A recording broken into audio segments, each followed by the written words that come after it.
He smells because I was behind him on the escalator once as well. Yeah, I'm sorry, man. I'm just imagining you on the train and you've got your fancy Bose noise cancelling headphones, but you can't noise cancel out the smell.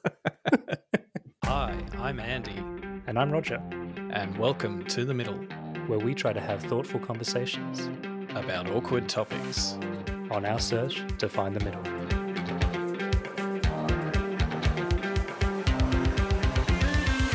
That's fatphobic. I don't feel war. I just own halfway to Siwa. A few moments ago, Buckingham Palace announced the death of Her Majesty Queen Elizabeth II. I act as if God exists. Put your masks on. How dare you! You have stolen my dreams, my childhood, with your empty words.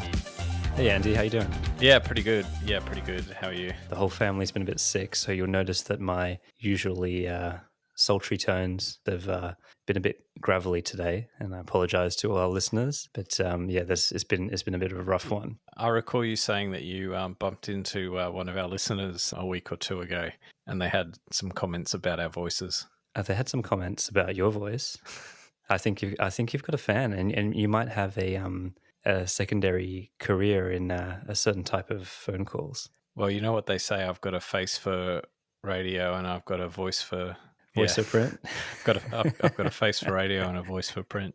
Well, you know, back to our fatphobic episode, you only need one person to find you attractive, and that's enough. Some of the feedback we've been getting has been a lot about our voice, and it's a good thing that our listeners like it because that's all we offer, listening to our voice for an hour each week. And one thing that I'm very, like most people, I think, there's a bit of self-consciousness about like your voice. I don't know if you have that, but when I listen back to the podcast, like I listen to it at like 1.8 speed. So I hear myself in a certain way. And then when I hear it slow down, like at normal speed, and by the way, like to anyone who's listening to it at like normal speed, make sure you like look in the app where you can actually make it go faster. You'll save yourself a bunch of time. But anyway, they may want the full ride. I don't know like what it does to the voice like in other aspects of it, but like I definitely prefer the sound of my voice at 1.8 speed than at full speed. No, that can't be right. Because when you make your voice really fast, it's the chipmunk effect. You get all high pitched and it sounds like rushed. No, but the panicked. apps like adjust for that nowadays. They like do pitch correction. But can you? Yeah, absolutely. They say that like Americans speak slower than. Oh yeah, like kind of like the people from Minnesota and things like that. They speak very, very slowly.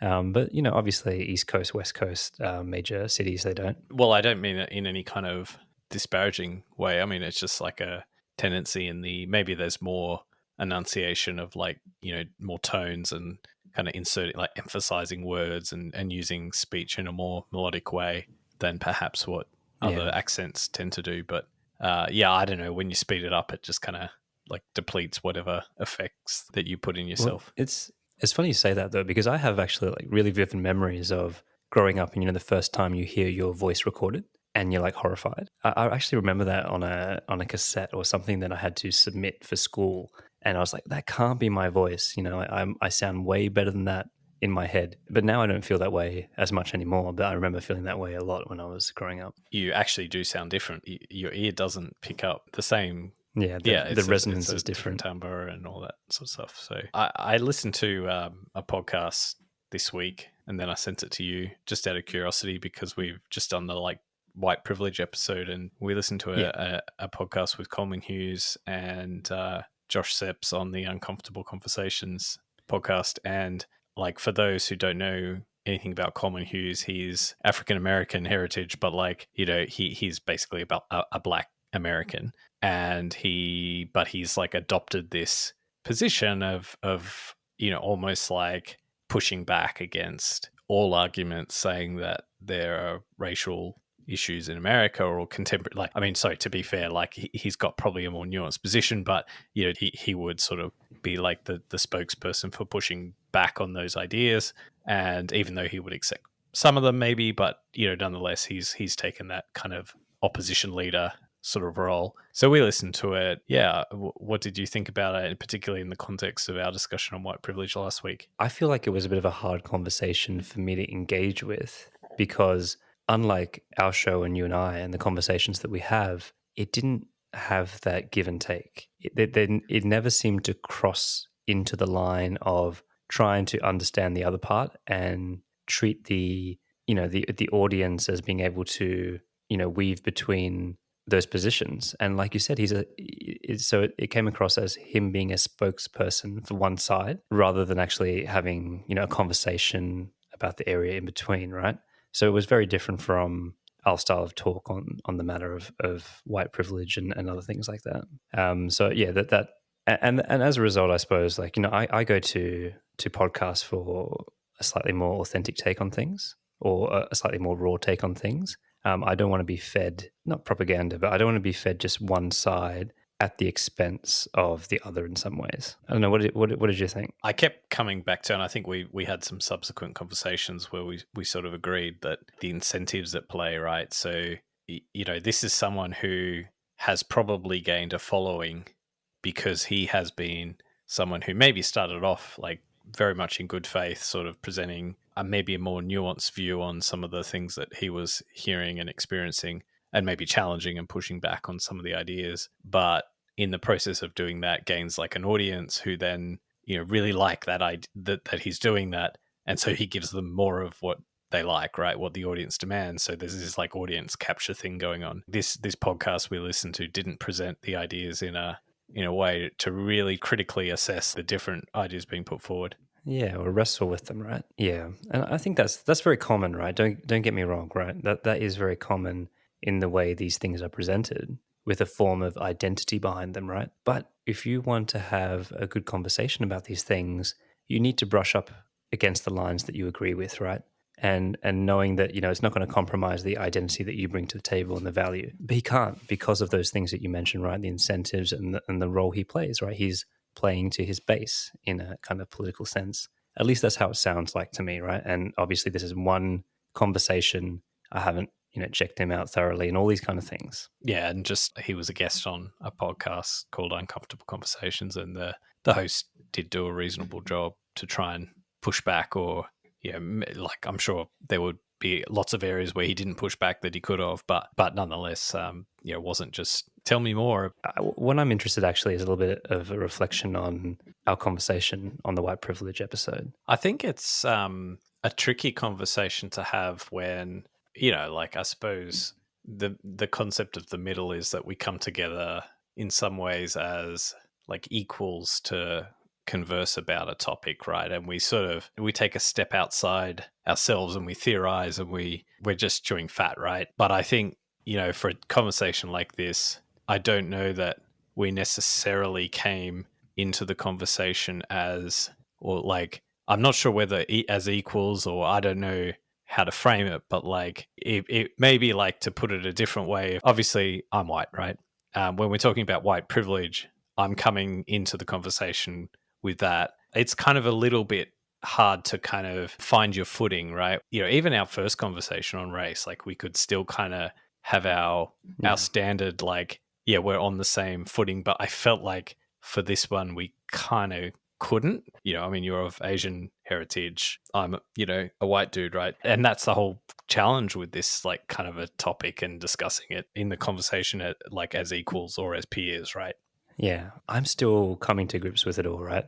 And one of the big question marks in my mind, and for our listeners who didn't see that episode, haven't go listen to it, it was a great chat, but Andy and I read 2 books that were recommended to us off the back of the race episode called White Fragility and Why I'm No Longer Talking to White People About Racism Anymore. I butchered that, but you'll get that. They're very big books in the whole white privilege race discussion. And the question mark in my head really is that I feel that the books themselves, and that, whether it's critical race theory or like, white privilege, white supremacy, and all these other kind of concepts that come in with this movement, I'm not sure if it does more to reinforce a sense of otherness. And that was a bit of a feeling that I had when we left the conversation. I was scratching my head going, I didn't feel like this when we spoke first about race, because it was just our personal experiences and coming from a place of innocence. But then, after this conversation, I felt like like you said, we couldn't find a common footing, and we didn't feel like equals. We felt this sense of otherness and divisiveness. And then I thought, what's changed is these ingesting these books or maybe digging deeper, and why is it an issue now?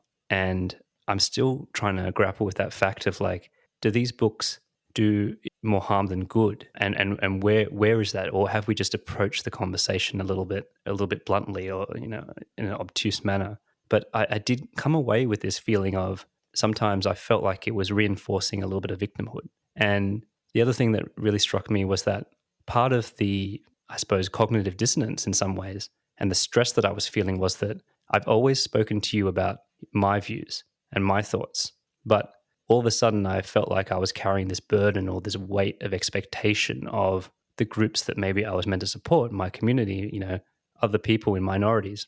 And then all of a sudden I'm second guessing and thinking about things in a different way. And you may have been doing the same thing for your own groups, right? But it was definitely a strange feeling. I think with a conversation like this, and in the context of the theme of this podcast, as the middle or whatever, like you need to have like an open space to have a conversation where you can, maybe say some stupid shit because you're trying to flesh out ideas. Maybe you don't even know if you agree with what you're going to say, right? But like in most conversations about any topic, when you're having an exchange, right, that's kind of what two people are doing. They're throwing out different thoughts, and then another person reacts to that. Maybe you even want to play devil's advocate. Maybe you want to prosecute a case that you don't necessarily agree with, but you want to test the limits of, does that make sense or does it not make sense? And where is the middle on that? Like if I approach the white privilege conversation or any race-oriented conversation in that way on this topic, it's harder to do that. I don't know. I feel like there are some like different rules that apply to this topic that don't apply to other topics. Yeah, and like I think it's both ways, right? Like I think obviously it's all in the name, right? Like white privilege. This is a problem with white people.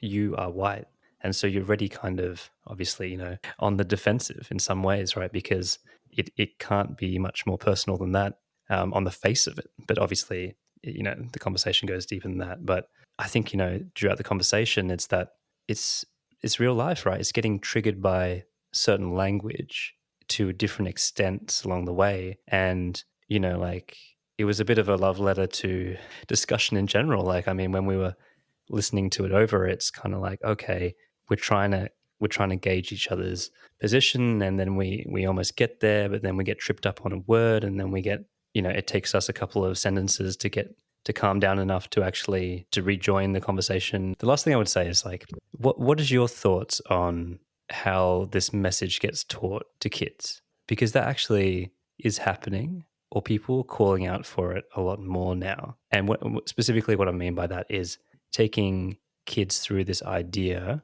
of systemic racism and privilege.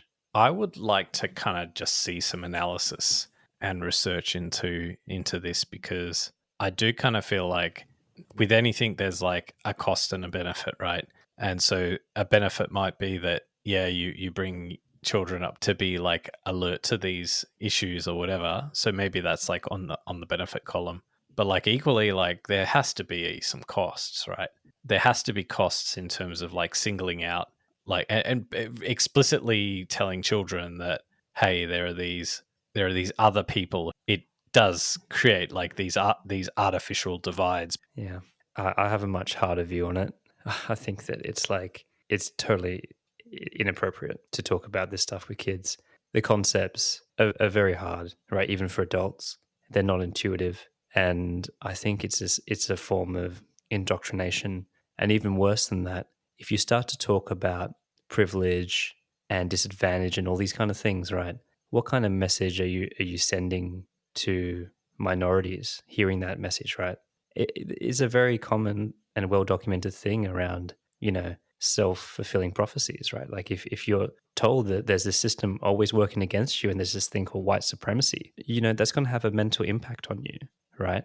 And I just don't think it's the right place to have that conversation in the school, right? Like I think there are some hard conversations that you probably need to have with, in the confines of your family and circle and stuff when you're older. So I actually think I actually really would push back against that. In my view, I think it's inappropriate. Yeah, no, I can see that that side. Sorry to interrupt the podcast. Andy and I have really enjoyed doing this, and while we don't want your money or anything like that, it's been great to see the number of our listeners grow since we kicked things off last year. The best way for us to reach more people is word of mouth. So if you'd like to support us, then we'd be really grateful if you could share it to a friend or someone that you think might enjoy the podcast. We know there's a conversation for everyone, so please pick an episode that you think that they'd like and share away. That ends our shameless plug, and we'll return you now back to the episode. So Roger, you feeling physical? Physically tired. Yeah, it's a bit like that. When did you start feeling physically tired? It's like, I kind of look back. I was never one of these people. You know how you hear these people say, and usually it's kind of more middle-aged people you meet, and they're like, when I was younger, like I was, an athlete, and I felt amazing all the time, and like I never got tired, and I never had any problems with my body. That's not really me. Like actually, for as long as I can remember, even when I was very young, I always had a few injuries or things that I had to deal with. So I haven't had that experience of like, this sudden point where all of a sudden I woke up with a sore back and this and that and the other. But I must admit, like coinciding with kids arriving on the scene, your energy levels and the kind of feeling tired is a regular part of life. What about you, Andy? If you ask me when did I start feeling tired, it was the first time I experienced a hangover. And I don't know, like I just remember being like younger and being able to drink alcohol and not getting like a hangover really, and feeling like pretty okay the next morning. And then at some point like that changes. Like I don't know if you get like a certain amount of like the body's been paid by the beer and spirit companies to, suck you in, like make you think it's like a good experience, and then like hits you at the end. You get a few free rides. Those are probably even late teens, not even early 20s. So sorry, like so you're saying that when you were younger and yet you didn't really experience a hangover even when you drank a lot. Yeah. I don't know. Didn't you have that? Like like the first like couple of times you drank, you didn't get hungover? No, I never had that. Like so you always got hungover. Yeah, I mean obviously you can tolerate the hangover a lot better. The hangovers have gotten worse. Let me be very, very clear about that. But I think it's a bit of a myth because, yes, like a small part of it is you get older. But when you're young, you don't drink as much either, right? Like when you first start drinking in your teens, you don't like you're just fun, right? You don't like really, really pound it. I think I probably drank more when I was younger than now. Definitely, absolutely. You think so though? Like when you go out on a session as an adult, right? Like you're drinking for hours and hours and hours. No. I definitely used to drink when I first kind of got exposed to it. Definitely drank a lot, and then learned moderation over time. Yeah, I mean, maybe I'm remembering this wrong, but like, and I'm making a distinction between uni days, right? Like where drinking really kicks off, I think for me. But I do have this memory of like drinking a 6-pack of Smirnoff Double Blacks or something, and that being enough to have a wild night when you back in the day. But then nowadays, or in your later 20s, you're drinking like some serious, your sessions will last for like 6 hours, and you'll just drink the better part of a case of beer or something like that. And so I think that's a bit of a different proposition, and that's why I just mentioned that. I would not drink a case of beer in one. Not anymore. But back at uni or something, Yeah, I don't know. Maybe a 6-pack, but not a case. For you, I think it was Southern Comfort, wasn't it? Spirits and wine's like always a danger, right? Because it's just you can drink it really quickly, and it's just got high alcohol content. But I guess today we're talking about aging, right, and getting older, and all of the different things that you have to give up as you get a bit older. So like maybe just to set the scene, we're both late 30s. So man, is that really true? I feel like it's more like mid 30s. But see, like there are people who would say, well, you're young, like when you're late 30s, like that's like the prime of your life. Like in the same way as like we thought we were older when we were 25, like it's always funny when you hear like a 25-year-old say, oh, I'm so old now. It's like, fuck off. Do you think they're doing that on purpose? Or they're just so self-centered that they're unaware of how that affects other people? Once you reach a certain age, when you see younger people than you going out and having fun, and maybe even having more fun than you, like that's when you feel old, right?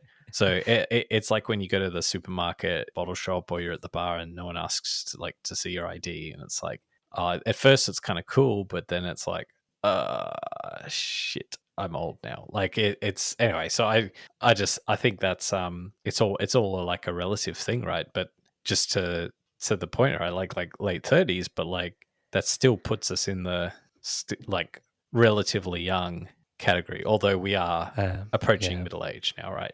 I think it's this weird thing that happens maybe to everyone, but I feel like especially to our generation where it takes so long to establish yourself that you don't feel like, you feel like you've just got a foothold in like the adult life. And then all of a sudden you're looking down the barrel of 40 and you're not really sure how much you've achieved or whatever it is, right? You go to school and uni for so long.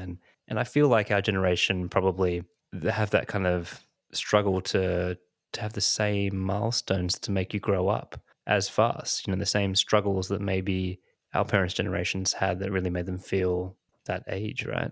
And there's so much of a focus on wellness and all these other like things that and cultural kind of consumption. I don't know about you, but I feel young, right? Like I still feel very young. Like I've only just started to become an adult. But then I look at my, birthday every year and I'm like, oh man, I'm not actually young. So it's like this really jarring experience back and forth, of things that are reminding you your real age, but then your maturity and how you feel your age. It is interesting. Like I was in a meeting the other day, and in this meeting, I probably was the youngest one in the room, but like I was there as like an equal to everyone else in the room, even though I was the youngest. Yeah. And in that setting, you do feel young, right? And that's a reminder of that you're so I suppose in some ways it's like if you're ahead of the curve and you're in a setting where you're like chasing on the tails of like people who are older and more experienced than you in whatever setting, whether it's like your career or whatever, then you feel young, right?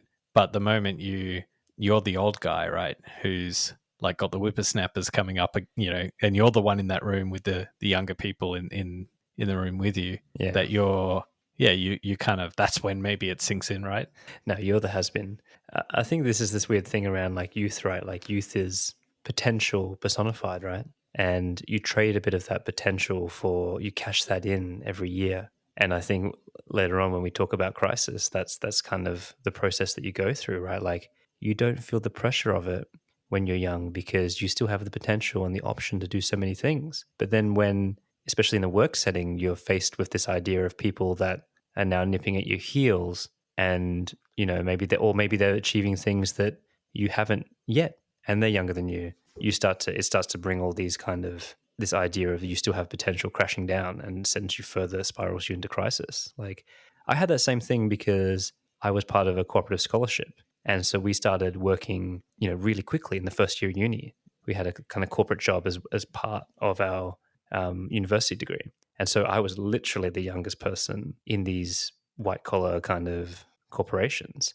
I spent so much of my career being like the baby face young guy that I still feel like it, even though now there are people that are born in the 2000s and it's really jarring. Like for me, I feel old sometimes when they don't understand my references. Like I never thought that would happen, but it happens to us all, right? Like I had someone the other day I made some reference around the Matrix and they said, oh, what's the Matrix? I'm like, what? It's just like, you're living in it. You're living in the Matrix. I was like, surely not. Like even if you were only born in 2001, all right, and the Matrix came out in 1999 or whatever, like surely it's such a pop kind of culture phenomenon that you'd still get it, but no, they didn't get it. They didn't, and it's like, okay, all right, yeah, I'm dealing with a new kind of human here. Yeah, we're not on the same page. Do you want to know like how to really feel old, or maybe like more to the point, unaccomplished? Is when you like go and like Google like the ages of musicians when they recorded like some seminal piece of work, right? So like pick an album like Dark Side of the Moon or something like that, right? Okay, by the age of 26, they'd recorded like already 4 albums, and they were like these epic albums that you think, bloody hell, when I was 26, like I wasn't even like, I was still at uni or something, right? Like still getting the hangover. So it's kind of amazing, like 20 something billionaires, and you just think, God, like how did they manage? I think that's the key, right? Like, not trading your youth for the success. And I think that's where it becomes like really crazy, right? Like you've got the time and you've got the money on your side. That's a very dangerous combination, I think. But it's funny. I remember, sitting in a boardroom once, and there was a group of us kind of grads. We were there for the experience, right? And they kind of wheeled us into the boardroom so we could experience all the senior leaders working, in a kind of aspirational and a learning experience. All my other grad cohorts were looking at the execs and being like, oh my God, how do I get to that stage, right? Like, what do I need to do? I need to be ambitious. I need to kind of strive for this. And they all really put them on a pedestal. And all I could think was like, yes, they're accomplished and rich, but in my heart, I know that they'd be looking across the other side of the table and wishing they could be our age again. Like, isn't that like, it's this weird thing that happens where like, no matter how successful and stuff you get, you'd trade it all to like be 21 again, right? Like in a lot of ways, like in that exchange, it's a weird interplay between success and the accumulation of resource and power with youth. Yeah, I mean, like there is a bit of like grass is greener on the other side, right? But like I do wonder, like that person who's in the board of whatever big company would actually trade their life, for like the different trajectory. Like, so they would like to be the 21-year-old version of themselves again, but would they like take the gamble of being like a 21-year-old whose like life prospects are unknown at this point in time, right? Probably they would, because there's this thing that happens where you believe that your successes are due to your efforts. So they probably think that they could get there again, maybe even faster this time. Or equally, they might have regrets. Maybe they would just say, if I could do it all over again, I'd just, I don't know. Yeah, who doesn't want to do over, man? A yoga teacher from Bali or something. Move to Byron. What was, I mean, you said you still feel young, but like in what ways do you feel old? Yeah, okay. So let's start with the obvious, right? I've got more physical things to manage now, right? Like, and one of the key I don't want to know about your Viagra prescriptions. No, it's not that there's anything wrong with that. For example, I've got I developed heartburn or reflux, I suppose, and I have to manage that now. Like back in the day, talk about put alcohol to one side. Like I can ruin my night by eating the wrong thing.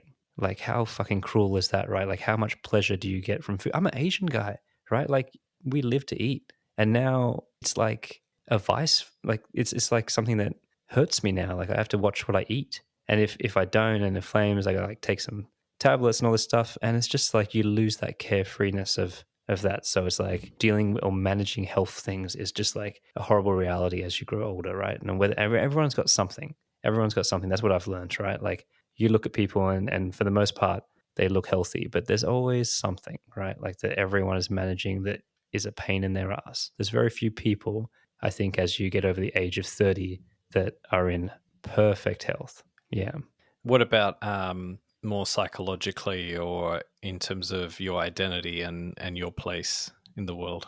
Yeah, I think that is probably where there's a positive of growing older, right? Like I think that actually, when I look back to my early days, and I've always been someone who's tried to push against the mold and things like that, but I can look back now and see that I was doing it for the wrong reasons, trying to almost identify, stand out and push back on authority and things. And now as I've gotten older and become and matured, like I actually psychologically, I feel much more confident in my place in the world. I know my value, and I'm harder to kind of knock off my perch in that way, right? So I think there's a lot of benefits in like finding yourself and finding peace in that. But on the downside of growing old, it's like this horrible thing about responsibility, right? Like the mental load that you carry around. You got 99 problems. Right, like whether it's the work stresses of work, whether it's managing a household,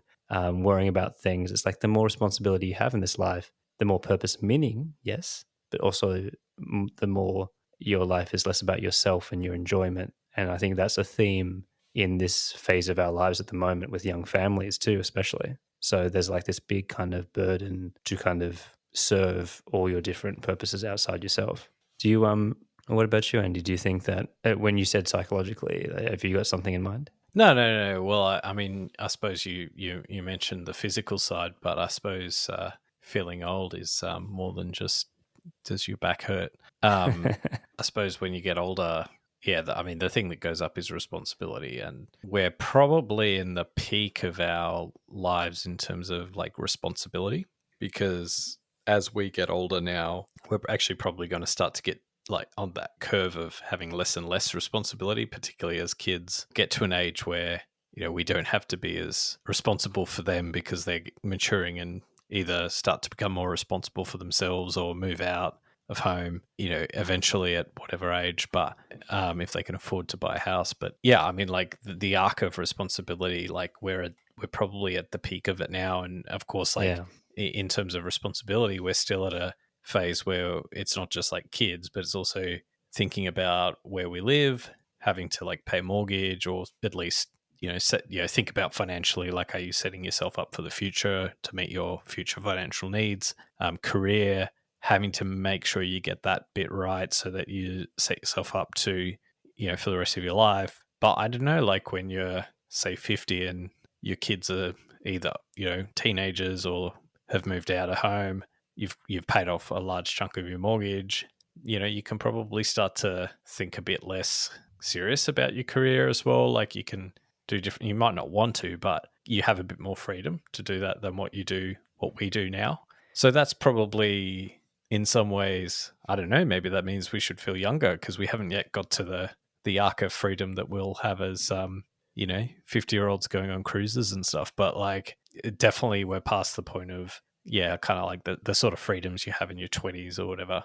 Sometimes I feel like life's a bit backwards though, isn't it? Like in some ways, right? Like that whole thing about cashing in all your chips so that you can have a convertible in retirement, but by the time you're old enough to afford one, you're fucking bald and the sun's going to burn your head and you got to put the roof back on. Like I just think that it's a bit backwards, like I think this idea of delayed gratification in that sense, I'm not sure it's something that's very seductive to me. Yeah, but it has to be that way though, because the other way around is where you take on a whole bunch of debt and you front load it and then you work the rest of your life with basically under servitude, right? So, I mean, it's good to be able to course correct and say, oh, I actually, like, I thought when I was going to retire, I'd do this, but actually it turns out I want to do this other thing. And like even that word retirement, I think that's just going to be a really different thing for our generation.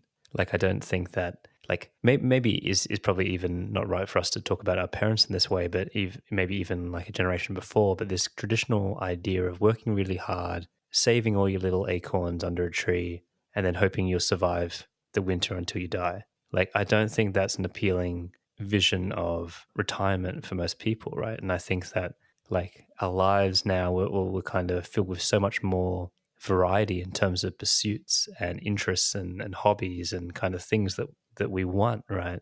That I don't think retirement's going to look like that for us at all, right? There'll be non-commercial projects that we do. There'll be different ventures that we take, part-time, spliced work, looking after grandkids. Like there's lots of different things I think that will veer away from what a traditional retirement looks like today. But I guess like the two, especially for like a male, right? The two kind of areas of like aging that tend to kind of give it to me. Yeah, like have like, so the first is like baldness, right? So starting to lose hair, receding hairline, whatever, right? That's like the first one, and the second that's a tough one. That's a tough one. Yeah, and then the second one is just generally like not being as fit or as like either, and that could be a combination of a few different things depending on who you're talking about. But like for some, it might be not being like ripped anymore. For others, it might be putting on weight. But like either way, you're not, for whatever like you were in your 20s, you're not that anymore, right?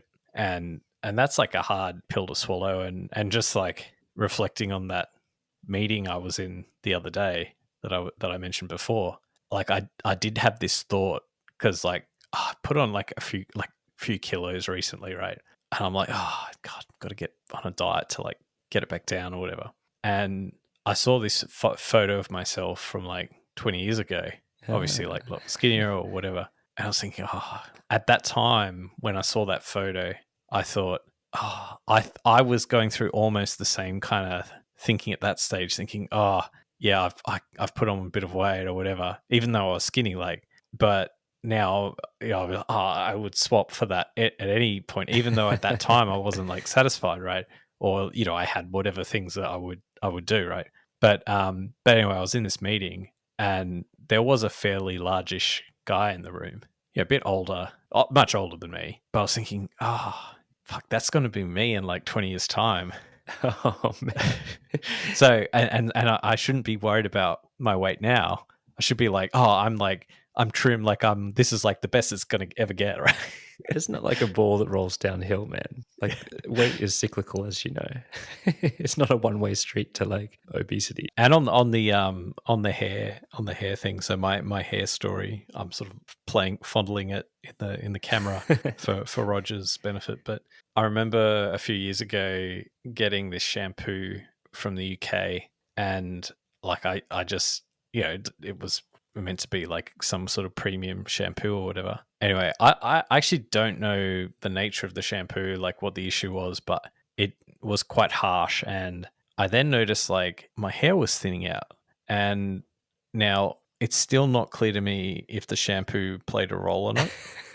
Or it was just like, it was me, like I first noticed it when I was on this shampoo. And anyway, I'm not yet like, I've got to shave it, right? I'm not yet at that stage, but like I don't have receding hairline so much, so that's okay. But like it's definitely thinning out. So I'm kind of what to do. But like I didn't care at the same time. Like I'm quite, hey, fuck, shit happens. We get old and these things happen. Like who gives a fuck, right? It's nothing to be like shameful about or. No, it's definitely not. But I think it is a hard one, right? Because I think it's something that's probably hard for women to understand too about men, because there's this kind of idea that we don't care about our appearances that much, but it's not true. Like men are just as vain as women, right?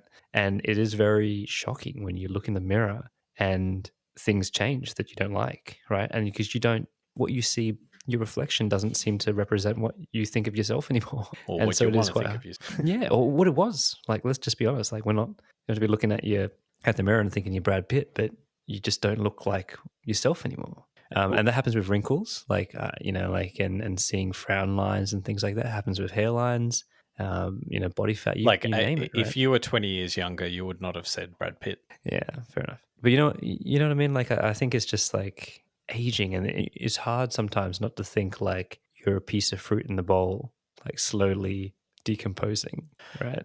I think before you said like men and women, like men are just as vain as women. Maybe vain's not the right term, but I do think like aging for men and aging for women is actually different. So because the way like society's structured is that like in some ways men become like enter like a period of their lives when they are actually at their prime in terms of like their power and influence, whereas women kind of almost exit a period where they've got all this sex appeal or whatever. They're younger, they're like really quite that is like, now for better or worse, that is a thing, right? And that starts to kind of fade away as women get older.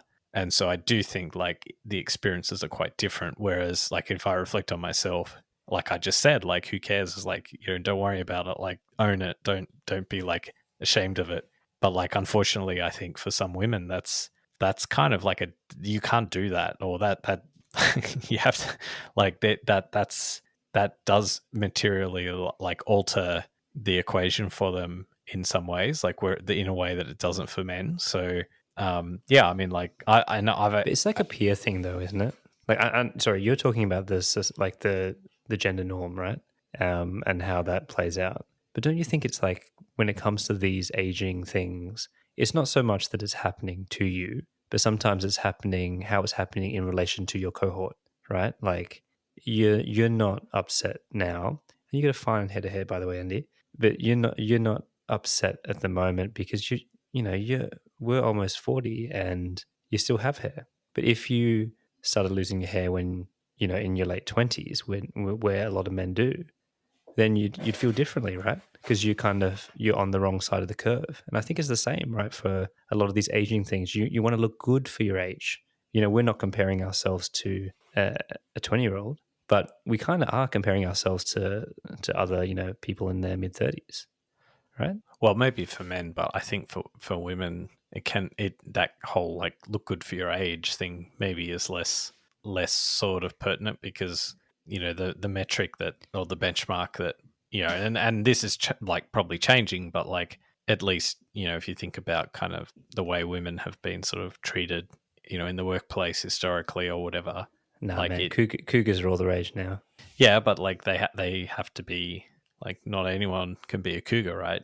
Well, I will say too, though, not everyone, like, not all men age like a fine wine like George Clooney, right? Or become a silver fox that's distinguished. A lot of it is just, out of shape beer guts and weird hairlines, right? Like it's all, both of those things are very like, still rare. It's the genetic jackpot that the people who probably have good genetics probably age better and all sorts of things, and they're just more physically attractive through their lives, right? I've got this guy who gets the same train as me. See him often in the mornings, and I just sort of wonder, like, what the fuck? Like, does this guy I not don't know where you're going with this. like?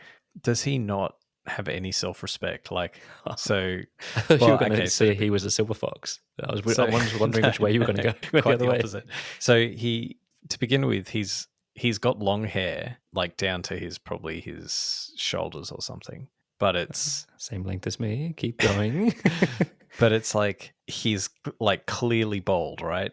So it's just like He's this, got the Rock of Ages crown of it's just like this crown of hair that comes down, and then he's got this like you could polish it's like a bowling ball top of his head. Anyway, the hair it's never washed, right? So it's like it's all like it forms like strings of like strands of like clumped hair, not like dreadlocks, like but like as close to dreadlocks as you can get without actually. I'm picturing like a budget Rick Rubin here. Oh yeah, and he's always come to think of it, I think I've always seen him in the same clothes. So he's like I'm not 100% sure if they get washed. He's sort of got like a bit of a like I won't fault him on like his weight, but he is overweight. That's very generous of you. Well, I mean, just it feeds into the whole like I don't think that's actually the problem. But he's not a bum though. He's like no, he's not a bum. He's a professional, right? He's going to the office to work, right? And must be in government. But he's just he smells because he smells because I was behind him on the escalator once as well. Can you imagine though, man? Can you imagine like someone describing you like that? He smells. It's like, how do you come back from that? It's like, but I mean, like, there's like this guy's like ripe for like Queer Eye for the Straight Guy because like this would be like there's so much low hanging fruit to fix, right? And just to be clear, like I'm not suggesting I'm also like don't have low hanging fruit to fix, but like I guess just yeah. Sorry, man. I'm just imagining you on the train, and you've got your fancy Bose noise cancelling headphones, but you can't noise cancel out the smell. Oh dear. So it's got me in the funny bone. Okay, so I've got one too actually. So you know how we were talking about at the start of this episode, like how you feel, what things make you feel old. Now, what do you think happens when the situation you just discussed plays out, right? The fact that women have their sexual capital earlier and men have it maybe later in terms of attractiveness and kind of power in a relationship.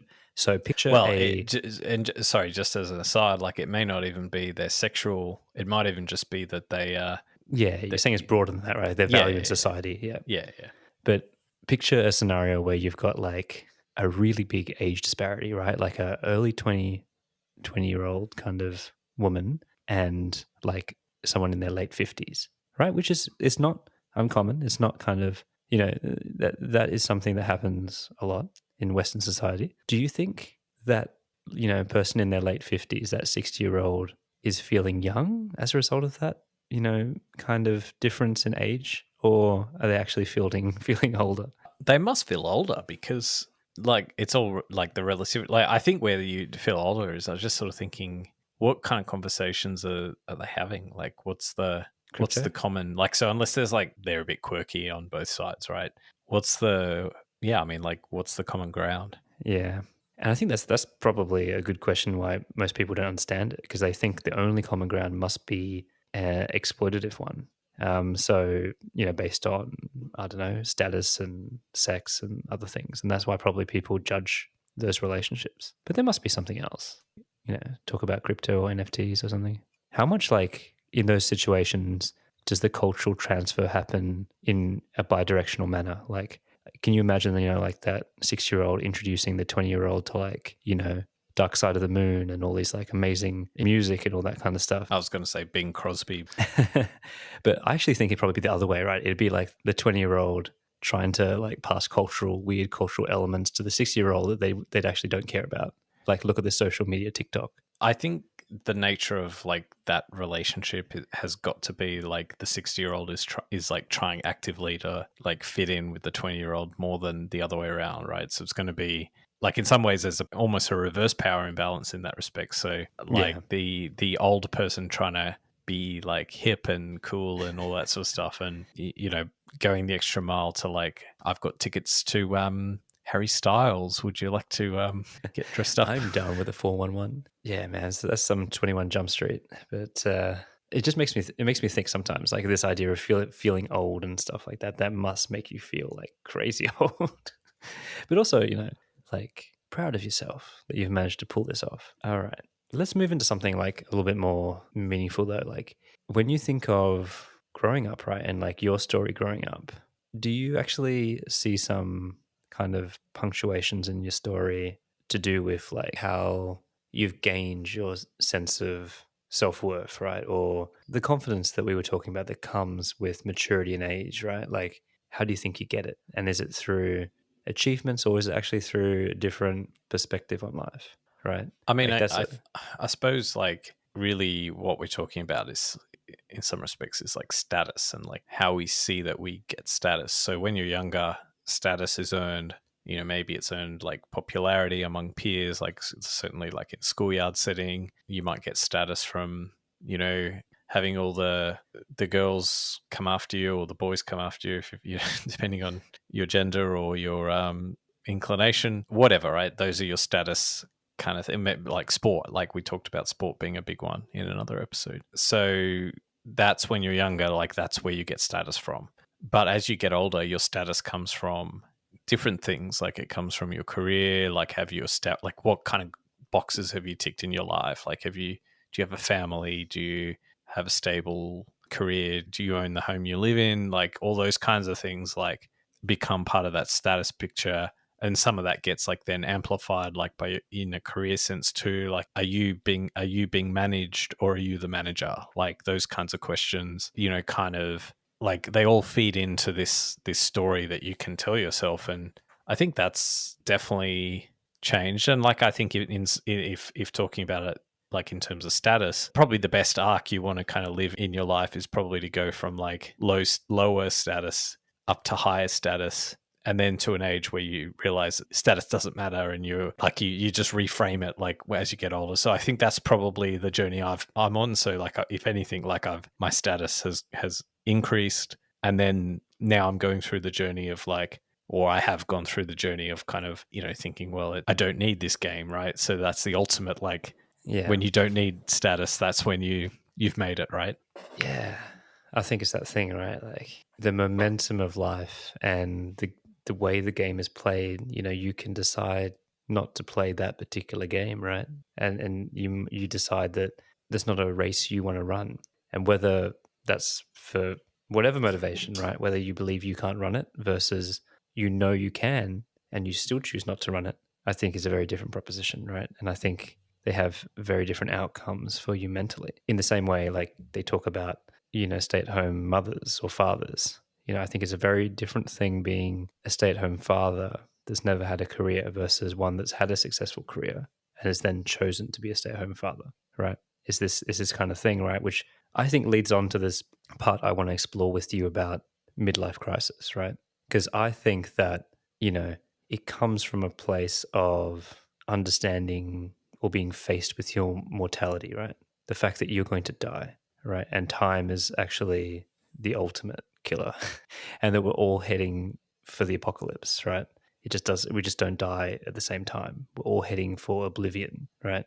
And the fear of death is like ultimately a motivator. For me, it's like an acceptance or this tension of like the loss of paths untraveled, right? Like feeling trapped, or that old adage about when the person that you could have been meets the person that you are. It's all these feelings kind of molded into a sense that puts you into a form of crisis. And I know that personally, like I've had that already. Like I don't know whether to call it a midlife crisis or a continual crisis. Well, we can discuss that. But I've definitely had those feelings, and I've shared some of them, in our middle school episode around the career and all that kind of stuff and choices in life. But I don't know, like how do you think? Well, maybe I'll just ask you the question straight up. I mean, have you ever had a crisis? Like, would you identify it as some of those things, like career crisis, family crisis, like life crisis? What the hell am I doing here? I don't think I've ever come to anything in this sudden sort of crisis mode, right? But like that doesn't mean that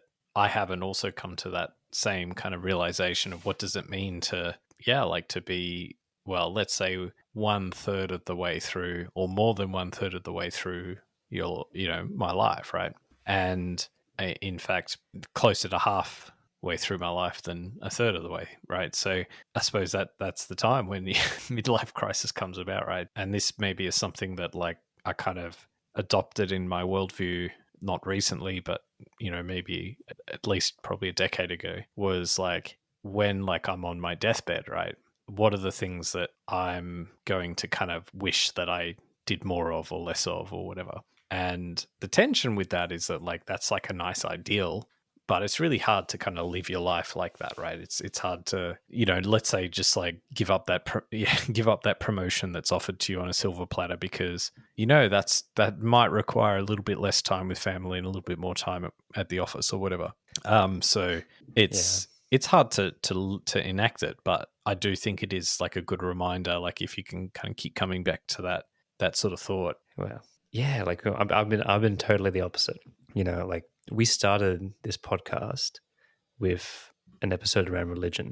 So at the very beginning, I've had a crisis of faith, and that has led me down the road of establishing a new value system, a new kind of lens to look at the world, and I guess landing somewhere closer to existentialism, which is really much that, well, one of it is that life really has no meaning other than the meaning we give to it, right? And you have to go out and find your meaning. So, I've been adrift ever since that, and since there, I've had career crisis, relationship crisis, all sorts of things along the way, and I'm constantly kind of dealing with that. And so, my view of it is, my experience of it is very different, and I really do empathize with people who kind of get swept up in the momentum of life and wake up one day and realize they're 3/4 of the way up a mountain that they don't want to climb. And the thought of moving the mountain is impossible, but it needs to be done, and they need to descend one step at a time. And I think like that's the story of a lot of people, of just kind of being swept up in the momentum of life, whether it's kids, whether it's career, whether it's like, relationships, all sorts of things, and not taking the time to kind of to work out what they really want, right? And like you said, like what you write your eulogy, like what do you want to be said about you on your the day you die, and are you living a life that resembles anywhere near getting that eulogy, right? Probably not. I think I even remember in that first episode we were sort of joking that recording a podcast or starting a podcast is a little bit like a midlife crisis. I'm just curious, like is because I mean this was your idea, not mine. So was this did this? I don't know, man. You said yes pretty fast without much justification. So maybe it was your idea too. You just need a coalition of the willing.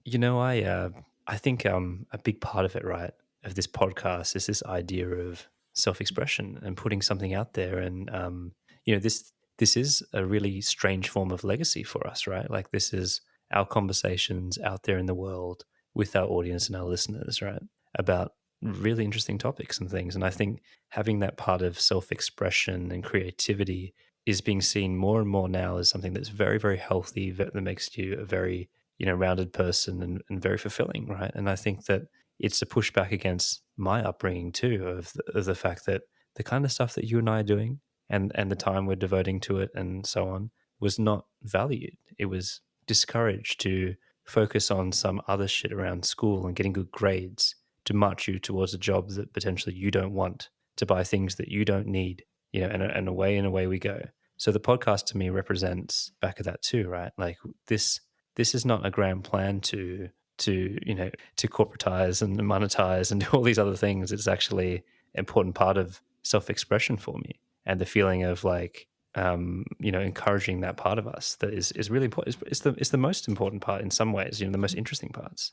So I think that yes, it's come from a crisis adjacent kind of thing, but it's it ties into all my values of like what retirement's going to be and how to become more rounded in your life, right? I do think there's something cool, like in like our digital legacy that you leave, right? So presumably, and I don't know for sure if this would be the case, but like I'm assuming that for some, you know, the way that the internet works, that there'll be some recordings of our conversations, like potentially in 1,000 years' time. Like that's kind of cool, right?